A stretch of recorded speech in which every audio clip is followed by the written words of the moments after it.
Alors bonjour à tous, j'espère que vous allez bien. On se retrouve pour ce nouveau journal du développeur. Aujourd'hui c'est une vidéo importante puisque c'est la vidéo pour la publication de l'application de Resize. C'est vraiment une application que j'ai pris beaucoup de plaisir à développer parce que c'était un vrai challenge. Il y avait l'utilisation de nouvelles fonctionnalités, etc. Donc pour moi ça a été un vrai plaisir de développer cette application pour vous. Et en plus je pense que c'est une application qui va vous être en fait énormément utile. Donc je vous montre tout ça. Là je viens de terminer vraiment, on est à la fin de journée, je viens de publier l'application sur iOS, sur Android. En fait c'est en cours de validation par les deux App Store. Et donc je vous montre tout ça tout de suite sur mon ordinateur. A tout de suite. Ok, donc je vais rapidement vous montrer en fait les pages des stores. Donc là le Google Play Console. Donc je viens à l'instant, en fait il y a 35 minutes juste avant que je tourne la vidéo précédente, je viens d'apporter si vous voulez l'APK, c'est-à-dire le fichier brut de mon application, et là j'ai une notification comme quoi elle était publiée. Donc je peux effectivement maintenant cliquer sur voir sur le Google Play pour consulter quasiment immédiatement mon application qui vient d'être publiée. Donc vous, au moment où vous regarderez cette vidéo, vous aurez déjà accès à la version Android. En revanche, pour la version effectivement d'iOS d'Apple, donc qui sera disponible pour iPad et iPhone immédiatement, eh bien il faudra attendre quelques jours que l'application soit validée, si jamais effectivement il n'y a pas d'erreur et elle n'est pas refusée par Apple. Donc là vous pouvez voir notamment tous les différents affichages que je dois proposer pour l'application. Donc je pense que c'est un truc qui est intéressant aussi de vous le montrer, c'est voilà, vous voyez que Apple est quand même assez exigeant. Et vraiment, par exemple, là, au niveau des images, il faut que ça ait une taille bien précise. Il faut également que ça corresponde bien au type de contenu que vous, à l'application à laquelle vous appartenez. Par exemple, ici, il faut proposer un affichage pour iPhone, les iPhone dernière génération. Ici, alors là, on peut tricher un peu, c'est pour les iPhones d'ancienne génération de 5,5 pouces. Donc c'est juste que la taille de l'image est différente, mais en soi, on peut aussi réutiliser un modèle d'iPhone X, par exemple. Et ensuite, il faut faire la version pour iPad. Donc là aussi, il faut montrer un iPad et cette fois pas un iPhone. Donc je voulais aussi vous montrer voilà, que ça, c'est la partie qui des fois est un peu longue. Au départ, on trouve ça un peu compliqué et limite un peu chiant. Mais voilà, quand on a pris le coup de main, c'est vraiment sympa après de le faire. Et ce que je voulais vous montrer, c'est tout simplement moi, le logiciel que j'utilise. Donc tout simplement ce que je fais pour avoir les screens, si vous voulez, comme ça de mon application. Tout simplement, je le fais avec un simulateur sur Xcode. Donc, par exemple, ici, j'ai pris un iPhone X de base. Et ce que je fais, c'est que je viens prendre des screens tout simplement ici, comme ça, clac. Je prends un screen avec mon Mac. Ensuite, je fais les bords, etc. pour qu'il n'y ait que l'espace de l'iPhone. Et ensuite, j'en fais des images comme vous les voyez ici.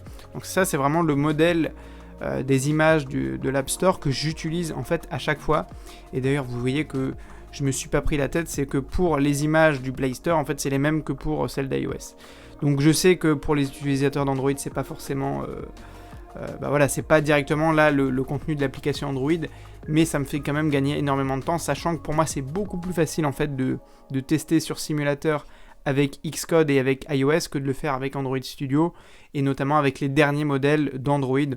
Donc je me permets pour l'instant de le faire avec la version iOS. Donc voilà, vous voyez ici que c'est directement mes petites images et simplement je viens faire glisser ici quand je veux exporter une image ou une autre. Voilà, donc vous voyez ce que je fais en fait, c'est que tout simplement j'ai un fichier pour chaque taille de miniature que j'ai proposé sur les stores. Et par exemple ici vous voyez la partie pour les iPads, donc pour les grands écrans d'ailleurs qu'il a même encore une fois sur Android. Je peux slider ici vers la droite. Vous voyez donc que là c'est les mêmes images que pour iPad, mais peu importe, c'est à peu près la même interface, donc il n'y a pas de grosse différence. Et tout simplement voilà, là j'ai plus qu'à modifier à chaque fois les images en question, modifier le texte, etc. Donc ça c'était pour vous montrer un peu à quoi ressemble la création des miniatures de vos stores. Alors, ce que je voulais vous montrer finalement, c'était toutes les dernières petites améliorations qu'il y a eu sur l'application. Donc pour le chat, il est quasiment 100% fonctionnel, il y a effectivement encore quelques petits... disons que ça peut toujours être amélioré, surtout au niveau de l'ergonomie, etc. Et surtout la partie sur laquelle j'ai bossé, c'est finalement la partie sur mes cours. Ici, vous allez voir le programme Application Facile. Donc là, j'ai vraiment fait en sorte que tout soit dynamique. Donc là, c'est des informations qui sont vraiment stockées depuis Firebase. Et là, vous avez comme ça tout le descriptif de la formation. Donc, pour moi, c'était important de rendre ça dynamique et de ne pas faire quelque chose de statique, parce que si je veux modifier le contenu, si je veux modifier une image, si je veux modifier le texte, je peux directement le faire depuis Firebase, et depuis mes bases de données, j'ai pas besoin de le faire directement de l'application et de proposer une mise à jour. Ça veut dire que le jour où je veux créer un autre programme, etc., je peux le faire instantanément. Et ce que je voulais vous montrer finalement, c'est que par exemple, ici, sur le petit bouton offre, voilà, vous accédez directement aux différentes offres qui existent pour la formation, et que quand vous cliquez sur commencer, vous êtes redirigé effectivement vers mon site internet pour vous inscrire au programme. Donc globalement, voilà, il n'y a pas de grosses nouveautés, si effectivement juste la partie réseaux sociaux dont j'ai mis à jour en fait le design.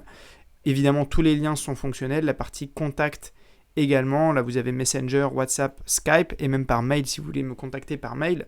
Donc l'application fonctionnera vraiment de manière extrêmement poussée. Également pour mes autres applications, là je viens de faire le test sur Android, ça fonctionne bien. Quand vous êtes sur iOS, il vous propose le lien pour l'App Store. Quand vous êtes sur Android, il vous propose le lien pour le Play Store. Et enfin la dernière partie, c'est à propos de moi.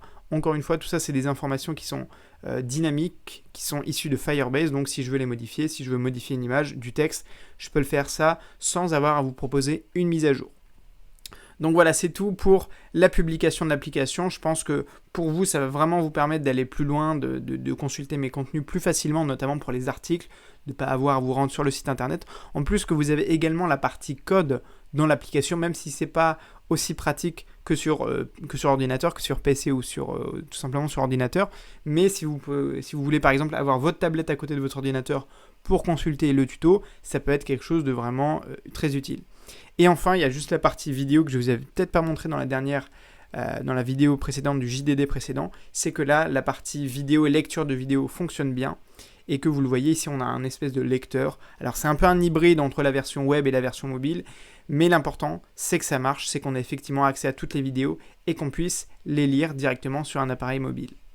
Voilà, c'est la fin de cette vidéo, j'espère qu'elle vous a plu. N'hésitez pas à me mettre ce que vous en avez pensé dans les commentaires. Si vous aimeriez que je parle d'autres sujets plus précisément par rapport au développement d'applications avec iUnix, si vous avez des questions peut-être par rapport à la publication d'applications sur les stores, je sais que c'est un sujet qui peut paraître un petit peu compliqué au départ, mais en fait c'est tout à fait faisable avec un petit peu de temps, avec un petit peu de pratique également, et surtout beaucoup de persévérance.